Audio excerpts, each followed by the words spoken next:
Esmaspäeval umbusaldas Pärnu linnavolikogu senist linnapead ja valis ametisse uue juhi. Kuidas mõjutab võimuvahetus Pärnu tulevikku? Ja tõesti see nii on, et 17.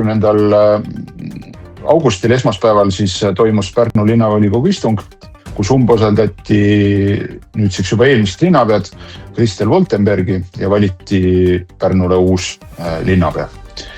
Linnapeaks valiti Siim Suursild, kes on erakond Isamaa liige ja lisaks nimetas siis uus linnapea ametisse uue linnavalitsuse, mis koosneb siis EKRE, Isamaa ja Keskerakonna liikmeteks.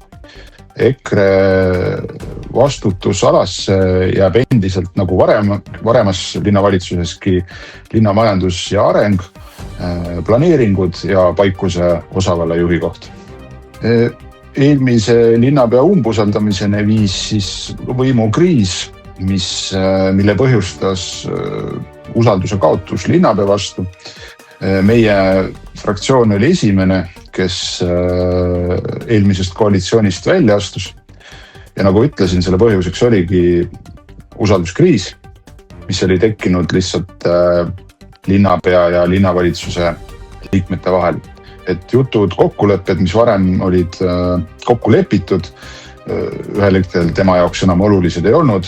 Meie sellises koalitsioonis jätkata ei näinud võimalust. Meile tegi pakkumise läbirääkimisteks Isamaa, tegi siis EKRE-le ja Keskerakonnale.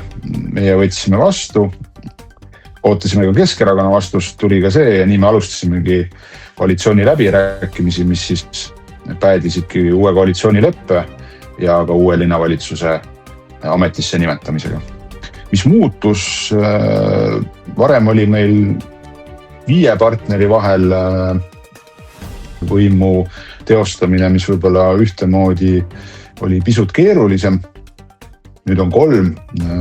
Ütlen, et koalitsioonileppesse said punktid toodi üle ka vanast koalitsioonileppest, mis meile isegi sobis, sest selle koostamise juures olime ka meie olnud, oli ka meie punkt sees, aga me saime nüüd oma punktid konkreetsemaks, saime asju, kuidagi lahendusi juba veel kord ka konkreetsemaks, kiiremaks, et kokkulepped, mis me tegime Isamaa ja Keskerakonnaga, et on mingid teemad, mille me kohe käsile võtame.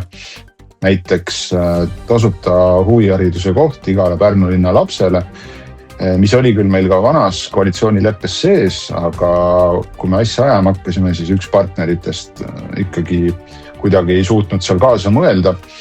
Praegusel hetkel Isamaa üks ettepanekuid esimestel läbirääkimistel just see sama punkt oli, mis meile ideaalselt sobis ja kindlasti 2 käega toetame. Ja see on üks punktidest, millega me kohe ka tööd alustame ja järgmise aasta alguseks see lahenduse juba leiab. No kindlasti on see koalitsioon rohkem ja rohkem pärnakate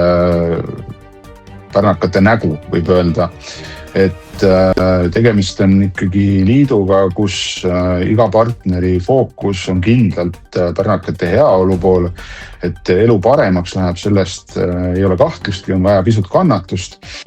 Meie suureks eesmärgiks on kindlasti ka, et ettevõtlus Pärnusse uuesti tee leiaks.